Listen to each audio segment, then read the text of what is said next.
ছয় নম্বর প্রশ্ন করেছেন, আমাদের পরিবারে আমিও আমার ছোট বোন সহি আকীদা গ্রহণ করেছি, কিন্তু বাবা মা দাদা দাদি সহি আকীদা মানতে নারাজ। হাদাহুমুল্লাহ। আল্লাহুম্মা হদি কওমি ফাইন্নাহুম লা ইয়ালামুন। আল্লাহ হিদায়াত দান করুন। আমি আমার বোনের জন্য সহি আকীদার ছেলে পছন্দ করেছি, বোনও সেটি চায়, কিন্তু বাবা তেমন ধর্মভীরু নয়। আল্লাহ হিদায়াত দান করেন। সে জোর করে চাকরিজীবী ছেলের সাথে বিয়ে দেবে, সে ছেলে দিনদার হোক বা না হোক। এমত অবস্থায় আমি ও আমার বোন কি করতে পারি, একটু জানাবেন। আপনার বাবা আপনার বোনের ওলি, এতে কোনো সন্দেহ নেই, কিন্তু ওলি হওয়ার যোগ্যতা থাকতে হবে। সেটা হচ্ছে সে যেন মুসলিম হয়, বড় শিরক মুক্ত, কুফরি মুক্ত হয়, নাস্তিকতা মুক্ত হয়, নামাজি হয়, 5 ওয়াক্ত বেনামাজি না হয়। তাহলে আপনার বাবা যদি নামাজি হয়, যদিও বিদাতি নামাজ পড়ছে, কিন্তু 5 ওয়াক্ত নামাজি, আর বড় শিরকে লিপ্ত নেই, মাজার পূজায় লিপ্ত নেই, তাহলে সেই ব্যক্তি একজন মুসলিম ওলি। এখন তারপরে দেখতে হবে যে সেই ব্যক্তি, আপনার বাবা যে আপনার বোনের জন্য বা তার মেয়ের জন্য যে ছেলে খুঁজছে, সেই ছেলেটা চাকরিজীবী হইতে হবে। চাকরিজীবী যদি হয়, তার সাথে মুসলিম হয়তো কোনো দোষের কথা নয়, কিন্তু চাকরিজীবী ছেলে খুঁজতে গিয়ে সেটা দিনদার হোক বা না হোক, দিনদার হওয়া অথবা না হওয়া, দিনদার কথাটি ব্যাপক অর্থপূর্ণ কথা। দিনদার মানে পুরো ধার্মিক, সত্যিকার দিনদার। কিন্তু যে দিনদার নয়, সে সবগুলি কাফের নয়। অনেকে দিনদার নয় কিন্তু কাফের নয়, ফাসিক। তাহলে যারা দিনদার নয় তারা দুই ভাগে বিভক্ত।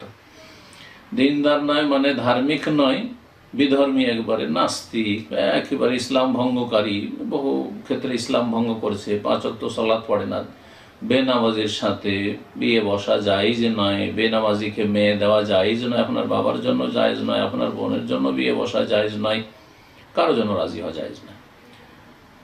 বড় শিরকারী, ইমান ভঙ্গকারী, নাস্তিক, আল্লাহ পরকালে বিশ্বাসী নয় বা সন্দিহান্ত, তাকে মেয়ে দেওয়া জায়েজ নয়, আর তার সাথে বিবাহ বসাও জায়েজ নয়, যে বেদি।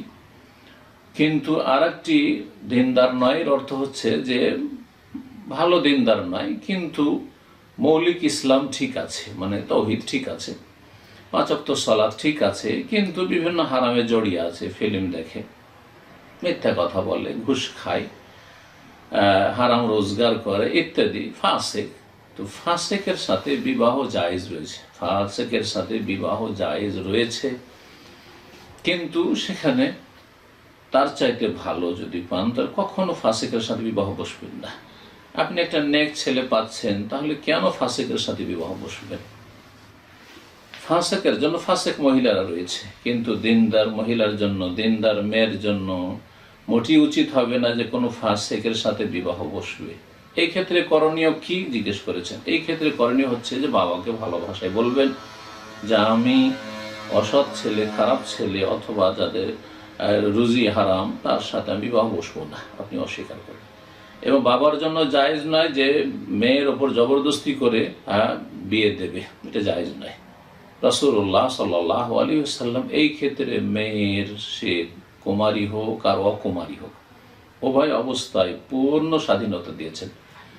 মেয়েদের একটি বড় অধিকার, গুরুত্বপূর্ণ ইসলামী অধিকার দিয়ে, সেটি হচ্ছে বিবাহের ক্ষেত্রে পছন্দ তার হবে, পছন্দ তার হবে, সিদ্ধান্ত তার হবে, নেতৃত্ব বাবার হবে, নেতৃত্ব ওলির হবে, কিন্তু সিদ্ধান্ত, পছন্দ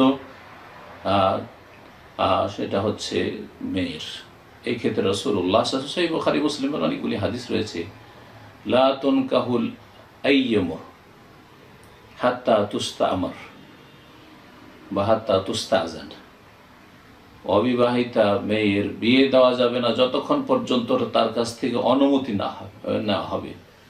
ওয়ালা তুনকাহু সাইয়্যিব বা ওয়ালা তুনকাহুল বিক্র, কুমারীকে বিয়ে দেওয়া যাবে হাত্তা তুস্তাজান, যতক্ষণ পর্যন্ত তার কাছে অনুমতি না নেওয়া হবে। বিভিন্ন ভাষাদি শব্দগুলো রয়েছে। সাইয়্যিব যে অকুমারী, অকুমারীর বিয়ে দেওয়া যাবে না যতক্ষণ পর্যন্ত তার কাছ থেকে হুকুম না নেওয়া হবে, আর সে মুখে ফুটে বলবে, কথাই বলবে যে হ্যাঁ রাজি আছি অথবা রাজি নই, অকুমারীর ক্ষেত্রে, তারা প্রাত অথবা বিধবা। আর যদি কুমারী হয়, তাহলে রাসূলুল্লাহ সাল্লাল্লাহু আলাইহি ওয়াসাল্লাম বলেছেন, ওয়ালা তুনকাহুল বিকরু হাত্তা তুস্তাজান, কুমারীর অতক্ষণ বিয়ে দেওয়া যাবে না যতক্ষণ পর্যন্ত তার কাছে এজেন অনুমতি না নেওয়া হবে। ওয়া ইজনুহা সমাতুহার, কুমারী যেহেতু লজ্জাশীলা, সুতরাং লজ্জাবতী, সুতরাং জবাব কথায় না দিতে পারে, সুতরাং যখন জিজ্ঞেস করবেন যে তোমার এইরকম ছেলের সাথে বিয়ে লাগাচ্ছি, বিয়ের কথা বলছি, তোমার কি মতামত, তাতে যদি সে নীরব থাকে, চুপ থাকে, সেটি হচ্ছে তার পক্ষ থেকে এজেন্ট বা অনুমতি। এই ক্ষেত্রে আপনার বাবার করণীয় বললাম, আর আপনাদের করণীয় বা আপনার বোনের করণীয় বললাম যে যখন বাবা এরকম খারাপ ছেলের সাথে বিয়ে নিয়ে আসবে তখন বললাম আমি এখানে রাজি না। যখন দেখবে যে ছেলে ভালো, দিনদার ছেলে, কুফরি মুক্ত, আর তারপরে ফাসেকি মুক্ত, আপনি যেহেতু ভালো মানুষ সুতরাং ফাসেকি মুক্ত, কাবিরা গুনাহ মুক্ত, আপনার পছন্দ বিদআত মুক্ত, শিরক মুক্ত, তখন বলবে যে হ্যাঁ ঠিক আছে, আপনি কথাই বলবেন অথবা নীরব থাকবেন, সেটি আপনার পক্ষ থেকে অনুমতি।